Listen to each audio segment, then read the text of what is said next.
Bom, antes da partida começar, o Ancelotti disse na entrevista ali chegando ao estádio que não era um jogo para testar jogadores, que era um jogo para buscar a vitória. E aí a gente entra sempre naquela polêmica de questionar a altitude para os jogadores que não têm esse hábito. Eu mesma viajei uma vez para a Cidade do México, que é 2.000 e pouco altitude, metade do que a gente tinha agora no jogo do Brasil lá em El Alto, na Bolívia. El Alto mesmo.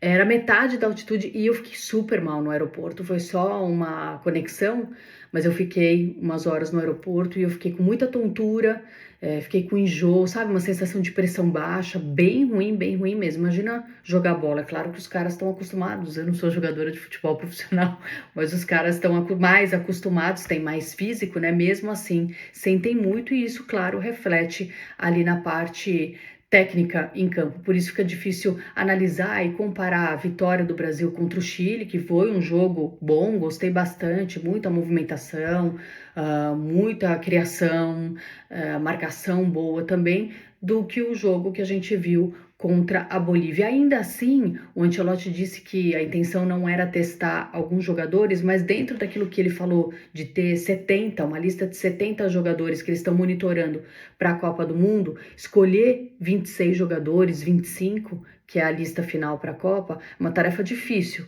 diante de tantas boas opções. Então ele precisa mesmo observar os jogadores. No segundo tempo ele fez várias mudanças, colocou Estevão, colocou Rafinha, colocou Marquinhos. Então a gente vê que alguns jogadores já estão aí com o pé na Copa do Mundo, que são jogadores da confiança do Ancelotti. Casemiro, um deles que não jogou agora porque estava suspenso, né? O próprio Marquinhos também. A gente ainda tem aí a volta do Vini Júnior, quem sabe já numa próxima lista do Ancelotti, com certeza deve voltar. Tem pra zaga o Militão, né? Os três jogadores do Real Madrid que ele conhece bem, Militão, Rodrigo e o Vini Júnior. Desses aqui, o Militão e o Vini Júnior estão aí mais garantidos nessa possível volta para a seleção brasileira. O Rodrigo tá mais complicado porque o Rodrigo acabou perdendo bastante espaço depois do Mundial no Real Madrid. Então, precisa retomar aí também essa parte física, né, de ritmo de jogo, de voltar à titularidade para voltar também à seleção brasileira. E aí a gente cai para um nome que é impossível não falar. É a minha opinião, queria saber também a opinião de vocês, como vocês enxergam o Neymar na seleção brasileira. Na minha opinião, tem que ter o Neymar. Eu gostaria muito de ver o Neymar com o Ancelotti e com essa seleção brasileira. Embora ele não esteja 100%, o Neymar, mesmo não estando 100%, ele é um jogador muito acima da média. Ele continua sendo nosso fora de série e a gente precisa de um jogador assim. Poderia ser o Vini Júnior, que tem grandes conquistas pelo Real Madrid, eleito o melhor do mundo, mas infelizmente na seleção brasileira o Vini Júnior ainda não mostrou esse poder de decisão, de genialidade que ele tem no Real Madrid. Então a gente ainda depende de um jogador fora de série e hoje eu só consigo pensar no Neymar. O Neymar ali dentro do Santos tem muitas dificuldades. Os jogadores que estão ali com ele, aí é que tá, não tem a mesma qualidade do que ele teria na seleção brasileira, então o Neymar ali se desdobra demais, até num certo desespero, dá para ver que ele tá angustiado, desesperado, ele volta para pegar a bola lá do outro lado do estádio e não pode, né? Então talvez na seleção brasileira, para fazer aquilo que ele se propõe a fazer, seria muito interessante vê-lo por lá. Bom, fora isso, para terminar, assim, estamos classificados para a Copa do Mundo. É claro que vamos colocar aqui a artezinha da classificação geral, dos 6 primeiros classificados, tem repescagem ainda para outras seleções, mas o Brasil terminou na frustrante 5ª posição das eliminatórias sul-americanas, né?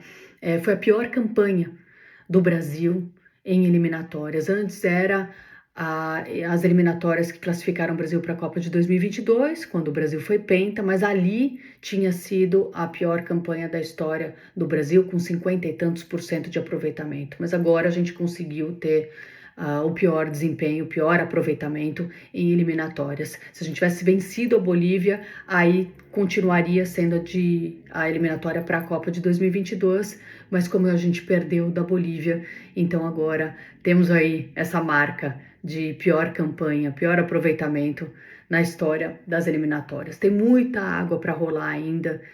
Tem bons amistosos que a seleção precisa fazer, né? Agora a gente tem contra a Coreia do Sul e Japão, depois a ideia em novembro é que sejam seleções africanas, e aí sim, para março, data FIFA de 2026, 2 seleções europeias.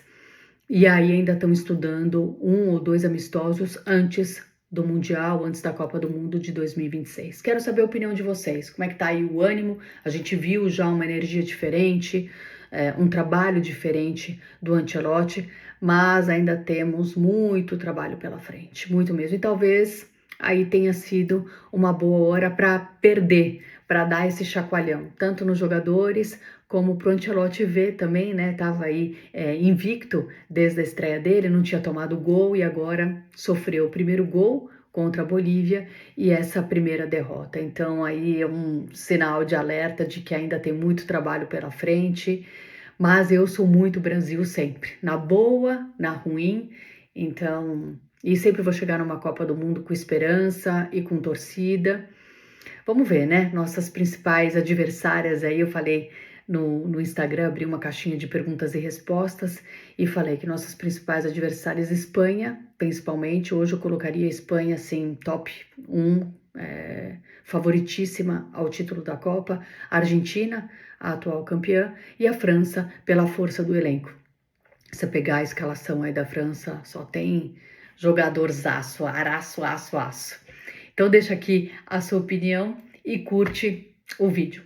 Beijo, gente, até a próxima. E para os mais supersticiosos e esperançosos, são 24 anos sem título, como na campanha de 94. Perdemos para a Bolívia, como na campanha em 94.